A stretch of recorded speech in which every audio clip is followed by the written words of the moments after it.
Welcome to GK current affairs point friends. I hope आप लोग अच्छे होंगे। तो very very good morning friends and Jai Hind.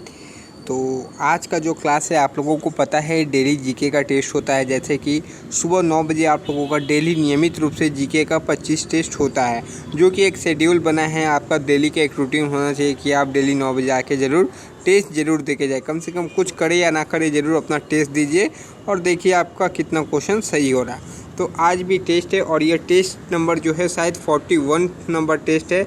इसके पहले 40 टेस्ट यानी 40 टेस्ट देख लीजिए। 40 टेस्ट इंटू 25 यानी 1000 क्वेश्चंस आपको अभी तक करा दिया गया है, जो कि आपके आने वाले exams navy, air force, coast guard के लिए काफ़ी इंपॉर्टेंट है। तो यदि आप लोगों ने नहीं किया तो ये आपकी गलती है, ना कि मेरी गलती है। यहाँ से आपके एग्जाम्स में 90% क्वेश्चन सेम टू सेम देखने को मिलेगा। तो इसलिए मैं फिर भी बोलता हूँ कि यदि नहीं किया है तो प्लेलिस्ट बना हुआ है, एक सीक्वेंस वाइज में रखा हुआ है। तो आप लोग सारी क्लासेस ज़रूर कर ले एग्ज़ाम से पहले। ये आपके एग्ज़ाम्स के लिए बेनिफिट है, ना कि मेरे लिए बेनिफिट है। तो आप लोग देख लीजिए, यदि आपको एग्ज़ाम क्वालिफाई करना हो तो कर लीजिएगा, नहीं करना हो तो कोई दिक्कत नहीं है। तो चलिए आज से क्लास स्टार्ट करते हैं। उसके पहले यदि आप लोगों ने चैनल को सब्सक्राइब नहीं किया तो चैनल को सब्सक्राइब कर बेल आइकन प्रेस कर दीजिएगा, जिससे डेली वीडियोस का नोटिफिकेशन आपको समय से मिल सके एंड आप क्लासेस को अटेंड कर सके। वरना क्लासेस मिस होगा, किस सेट से कहाँ से क्वेश्चन आ जाएगा मैं खुद भी नहीं बता सकता हूँ। इसलिए आप सारी क्लासेस देख के जाइए, तो ही आपको बेनिफिट मिलने वाला है इन फ्यूचर में। तो चलिए क्लास स्टार्ट करते हैं। और आप लोगों का जो जोश रहना चाहिए डेली हाई रहना चाहिए। विदाउट हाई जोश का आप लोग टेस्ट अटेंड कीजिए तो सोचिए आपको कम से कम अच्छा मार्क्स गेन करना है, क्योंकि जो है जीके एक वाइटल रोल निभाती है आपके एग्जाम्स में। तो जीके यदि स्ट्रांग रहता है तो आपके 70% जो चांस हो जाते हैं एग्ज़ाम्स क्लियर करने के लिए, वो 70% चांसेस बढ़ जाते हैं, वो चाहे एमआर हो या एसएसआर हो या ग्रुप वाई हो। तो यदि जीके का अपने हाथ में यानी कमांड में कर लेते हैं, उसका एक ही फॉर्मूला है, पहले अच्छे से पढ़िए, फिर लार्ज नंबर ऑफ़ क्वेश्चंस इसका प्रैक्टिस कीजिए, जिससे आपके एग्जाम्स में कोई भी क्वेश्चन आए तो आप उसको आराम से कर सके। तो चलिए क्लास स्टार्ट करते हैं। और आज का पहला जो क्वेश्चन है, मानस वन्यजीव अभ्यारण्य किस राज्य में स्थित है? तो यह क्वेश्चंस को नेवी से प्यार हो चुका है, क्योंकि देखिए यह क्वेश्चन नेवी अभी तक 2 से 3 बार जब भी एग्ज़ाम लेती है ना, तो यह क्वेश्चन को डालती है कोई ना कोई सीट में। पता नहीं क्यों, क्या मोहब्बत है नेवी को इस क्वेश्चन से।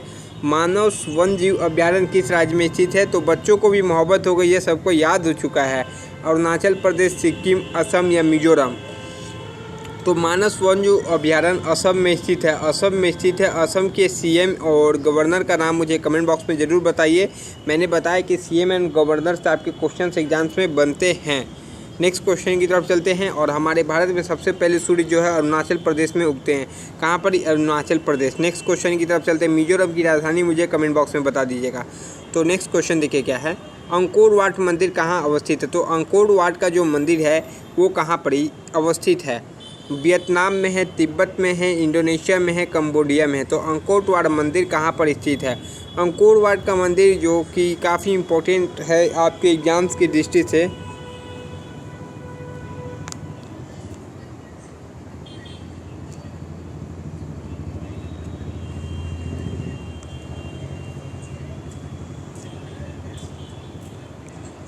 तो इसका सही जवाब होगा अंकोर वाट का मंदिर इंडोनेशिया में अवस्थित है। कहाँ पर? इंडोनेशिया में अंकोर वाट का मंदिर स्थित है। नेक्स्ट क्वेश्चन की तरफ बढ़ते हैं। तो हमारा नेक्स्ट क्वेश्चन क्या है, चलिए देखते हैं।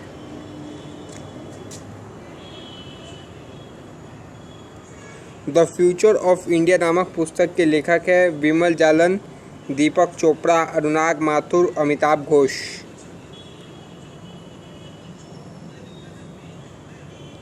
तो द फ्यूचर ऑफ इंडिया नामक पुस्तक के लेखक है अनुराग माथुर।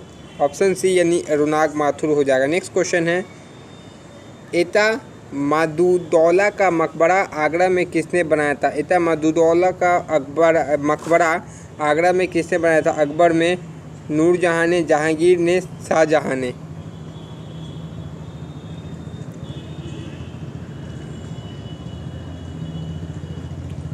तो इसका मकबरा अकबर ने बनाया था। किसने? अकबर ने बनाया था। नेक्स्ट क्वेश्चन की तरफ चलते हैं।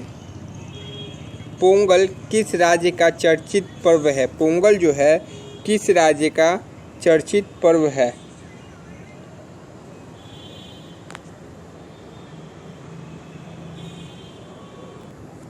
तो एक बार ज़रूर एक बार ऊपर वाला क्वेश्चन दे देखिएगा। आई थिंक मैंने गलती से कुछ बता दिया। अंकोर वाट जो मंदिर है वो इंडोनेशिया में नहीं, सॉरी इंडोनेशिया नहीं, वो कंबोडिया में स्थित है। तो एक बार आप लोग ज़रूर देखिएगा, यह कंबोडिया में स्थित है। आई थिंक मैंने उसको इंडोनेशिया बता दिया। नेक्स्ट क्वेश्चन क्या था, द फ्यूचर ऑफ इंडिया नामक पुस्तक के लेखक है। तो द फ्यूचर ऑफ इंडिया नामक पुस्तक के लेखक कौन है, इसमें भी शायद मैंने अनुराग माथुर को बताया होगा, पर यह बिमल जलान है। क्या है, बिमल जलान। नेक्स्ट क्वेश्चन देखिए, ए मादुदौला का मकबरा आगरा में किसने बनवाया था। तो इसका एकदम सही सटीक जवाब क्या होगा, इसमें नूरजहाँ होगा। किसने, नूरजहाँ ने बनवाया था। नेक्स्ट क्वेश्चन, पोंगल किस राज्य का चर्चित पर्व है। तो यह देखिए, यह किस राज्य का चर्चित पर्व है, तमिलनाडु, कर्नाटका, केरल, आंध्र प्रदेश। मैंने 2-3 क्वेश्चन ऊपर में गलत बता दिया था, उसका मैंने सही आंसर बता दिया। पोंगल किस राज्य का चर्चित पर्व है, तो पोंगल जो है तमिलनाडु का चर्चित पर्व है। नेक्स्ट क्वेश्चन की तरफ चलते हैं, निम्नलिखित में से कौन सी गैस वायुमंडल का भाग नहीं है। इनमें से कौन सी ऐसी गैस है जो वायुमंडल का भाग नहीं है, nitrogen, chlorine, oxygen, carbon dioxide. तो देखिए, यह टेस्ट आपके एग्जाम्स के लिए इंपॉर्टेंट है। यदि आप देते हैं तो आपको भला होगा, नहीं देते हैं तो मेरा भला थोड़ी ना होगा। तो क्लोरीन जो है वायुमंडल का भाग नहीं है। नेक्स्ट क्वेश्चन की तरफ चलते हैं, भारतीय रिजर्व बैंक का राष्ट्रीयकरण कब हुआ था। भारतीय रिजर्व बैंक का राष्ट्रीयकरण कब हुआ था, 1935 में, 1969 में, 1949 ईस्वी में, 1980 ईस्वी में। 1969 से एक चीज़ याद रखिएगा, इसरो की स्थापना इसी वर्ष हुई थी। इसका मुख्यालय बेंगलुरु में है। इसरो का full form Indian space research organisation. तो देखिए आपका क्वेश्चन क्या है, फिलहाल जो राष्ट्रीयकरण हुआ था भारतीय रिजर्व बैंक का, वो कब हुआ था, 1949 ईस्वी में भारतीय रिजर्व बैंक का राष्ट्रीयकरण हुआ था। नेक्स्ट क्वेश्चन की तरफ मूव ऑन करते हैं। तो हमारा नेक्स्ट क्वेश्चन क्या है, चलिए देखते हैं।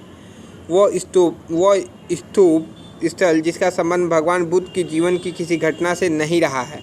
तो वह स्तूप बताइए जिसका जो भगवान बुद्ध के जीवन से उसका कोई संबंध नहीं है। सारनाथ, बोध गया, सांची, कुशीनगर। तो इनमें से यदि आपने अच्छे से थोड़ा गौतम बुद्ध के बारे में पता होगा तो इसका आंसर आपको एकदम पता होगा, सांची। सांची का स्तूप तो मध्य प्रदेश में, और इसका कोई भगवान बुद्ध से लेने देना नहीं है।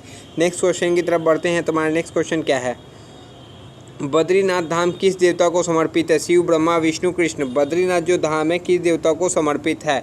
बद्रीनाथ शिव, ब्रह्मा, विष्णु, कृष्ण। बद्रीनाथ धाम किस देवता को समर्पित है, तो बद्रीनाथ धाम विष्णु देवता को समर्पित है। नेक्स्ट क्वेश्चन की तरफ बढ़ते हैं, पेनिसिलिन की खोज किसने की थी। पेनिसिलिन की खोज किसने की थी, Lord Lister, Alexander Fleming, Karl Landsteiner, Walter Reed. तो इसका जवाब आप लोगों को बहुत अच्छे से पता है, पेनिसिलिन की खोज किसने की थी, तो पेनिसिलिन की खोज अलेक्जेंडर फ्लेमिंग ने की थी। नेक्स्ट क्वेश्चन की तरफ चलते हैं, नंदा देवी राष्ट्रीय उद्यान किस राज्य में स्थित है। नंदा देवी राष्ट्रीय उद्यान किस राज्य में, उत्तर प्रदेश, छत्तीसगढ़, मध्य प्रदेश, उत्तराखंड। तो ये सब काफ़ी इंपॉर्टेंट क्वेश्चन आपके एग्जाम से पूछा जाता है। तो यह उत्तराखंड में स्थित नंदा देवी राष्ट्रीय उद्यान। नेक्स्ट क्वेश्चन है, उत्तर प्रदेश विधान परिषद में राज्यपाल कितने सदस्यों को मनोनीत कर सकता है। तो राज्यपाल पूछा गया कितने सदस्यों को मनोनीत कर सकता है उत्तर प्रदेश में, 6, 10, 12, 18। तो देखिए इस क्वेश्चन का सही जवाब क्या होगा, उत्तर प्रदेश में जो राज्यपाल है वो 10 सदस्यों को मनोनीत कर सकता है। कितना सदस्य, 10 सदस्य। नेक्स्ट क्वेश्चन की तरफ चलते हैं, उत्तर प्रदेश में जैन एवं बौद्ध धर्म दोनों धर्मों का एक प्रसिद्ध तीर्थ स्थल है। उत्तर प्रदेश में जैन धर्म एवं बौद्ध धर्म दोनों का एक प्रसिद्ध तीर्थ स्थल है, सारनाथ, कौशाम्बी, कुशीनगर, देवी पाटन। तो देखिए इसका सही जवाब क्या होगा, कौन सा स्थित है, उत्तर प्रदेश में जैन एवं बौद्ध धर्म दोनों का एक प्रसिद्ध तीर्थ स्थल है, तो उसका नाम है कौशाम्बी। कौशाम्बी जो है उत्तर प्रदेश में स्थित है। नेक्स्ट क्वेश्चन की तरफ बढ़ते हैं, चाय के उत्पादन में भारत का विश्व में कौन सा स्थान है। चाय के उत्पादन में भारत का विश्व में को पहला, दूसरा, तीसरा, चौथा। तो चाय के उत्पादन में भारत का जो विश्व में वो कौन सा स्थान है, क्या आपको पता है, नहीं पता है, नहीं पता है, नहीं पता है ना। तो चाय के उत्पादन में भारत का विश्व में पहला स्थान नहीं है, तीसरा स्थान भी नहीं है, चौथा भी नहीं है, दूसरा स्थान है, याद रखिएगा दूसरा। नेक्स्ट क्वेश्चन की तरफ बढ़ते हैं, क्षेत्रफल की दृष्टि से उत्तर प्रदेश भारत में कौन सा स्थान है। क्षेत्रफल की दृष्टि से उत्तर प्रदेश का भारत में कौन सा स्थान है, चौथा, पाँचवा, तीसरा, छठा। कहाँ से क्षेत्रफल की दृष्टि से पूछा गया है, तो क्षेत्रफल की दृष्टि से उत्तर प्रदेश जो है भारत का चौथा सबसे बड़ा स्थान है। नेक्स्ट क्वेश्चन की तरफ मूव ऑन करते हैं। तो हमारा नेक्स्ट क्वेश्चन क्या है, चले देखते हैं। प्लासी के युद्ध में लॉर्ड क्लाइव ने निम्नलिखित में से किसको हराया था। मीर जाफर, सिराजुद्दौला, बहादुर शाह जफर, मीर कासिम। तो प्लासी के युद्ध में किसको हराया था,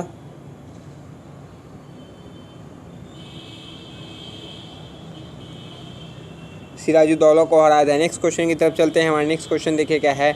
निम्नलिखित में से किसे मसालों का प्रदेश कहा जाता है? केरल है, असम है, तमिलनाडु है, कर्नाटक है।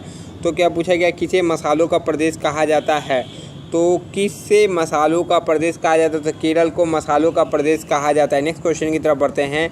मेगास्थनीज निम्नलिखित में से किसका राजदूत था? मेगास्थनीज निम्नलिखित में से किसका राजदूत? सेल्यूकस का, मिलाइंडर का, चंद्रगुप्त मौर्य का, अशोक का। तो मेगास्थनीज किसका राजदूत था? अच्छा फास्ट करा देंगे, थोड़ा तबीयत ठीक नहीं है, ज़्यादा टाइम स्पेंड नहीं कर रहे हैं। मेगास्थनीज सेल्यूकस का राजदूत था। नेक्स्ट क्वेश्चन की तरफ बढ़ते हैं। एलिफेंटा की गुफाएं कहाँ स्थित है?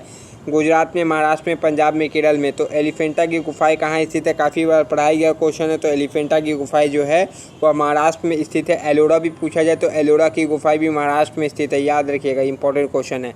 नेक्स्ट क्वेश्चन की तरफ बढ़ते हैं। तो हमारा नेक्स्ट क्वेश्चन क्या है, चलिए देखते हैं। श्वेत क्रांति किस क्षेत्र से संबंधित है? श्वेत क्रांति के बारे में मैंने सारी चीज़ पढ़ा दिया है। दूध से, रेशम से, अंडा से, मछली से। श्वेत क्रांति किससे संबंधित है? श्वेत क्रांति पूछा गया है, तो जैसा कि नाम ही है श्वेत क्रांति दूध से संबंधित है। नेक्स्ट क्वेश्चन की तरफ बढ़ते हैं। सहारा मरुस्थल किस महाद्वीप में स्थित है? सहारा जो मरुस्थल है किस महाद्वीप में? एशिया, ऑस्ट्रेलिया, अफ्रीका, दक्षिण अमेरिका। सहारा मरुस्थल किस महाद्वीप में स्थित है? तो सहारा मरुस्थल अफ्रीका महाद्वीप में स्थित है, याद रखिए। अफ्रीका जो है विश्व का दूसरा सबसे बड़ा महाद्वीप है। पहला जो एशिया है, सबसे छोटा ऑस्ट्रेलिया, याद रखिए। काफ़ी इंपॉर्टेंट क्वेश्चंस बनते हैं यहाँ से। विश्व का दूसरा सबसे बड़ा महाद्वीप कौन सा है? अफ्रीका है। Next question. प्रथम बौद्ध संगीति का आयोजन निम्नलिखित में से किसके शासनकाल में हुआ था? कनिष्क के, कलाशोक के, अशोक के, अजातशत्रु के। प्रथम बौद्ध संगीति का आयोजन निम्नलिखित में से किसके शासनकाल में हुआ था? तो यह अजातशत्रु के शासनकाल में हुआ था, याद रखिए। किसके शासनकाल? अजातशत्रु। नेक्स्ट क्वेश्चन देखिए। फ्री किक किस खेल से संबंधित है? क्रिकेट है, बास्केटबॉल है, फुटबॉल है, हॉकी है।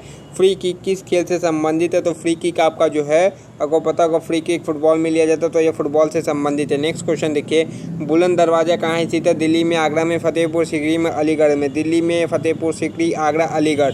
तो बुलंद दरवाज़ा जो है वह कहाँ पर स्थित है? फतेहपुर सीकरी में स्थित है। नेक्स्ट क्वेश्चन की तरफ चलते हैं। सर्वाधिक चाय उत्पादक राज्य है? असम है, सिक्किम है, पश्चिम बंगाल है, अरुणाचल प्रदेश है। आपका मार्क्स कितना है जरूर कमेंट बॉक्स में बताइएगा। पहले 2-3 क्वेश्चन मैंने गलत बताया था, बट बाद में जैसे मुझको रियलाइज़ हुआ मैंने उस क्वेश्चन का आंसर सही बता दिया आपको। सर्वाधिक चाय उत्पादक राज्य कौन सा है? असम है, सिक्किम है, पश्चिम बंगाल है, अरुणाचल प्रदेश है। तो सबसे ज़्यादा चाय उत्पादक असम राज्य में होती है। इसके पहले यदि आपने जो टेस्ट मिस किया वो जरूर दे दीजिएगा। वीडियो को लाइक कर दिया। तब तक के लिए जय हिंद फ्रेंड। नेक्स्ट वीडियो में आपसे मिलते हैं।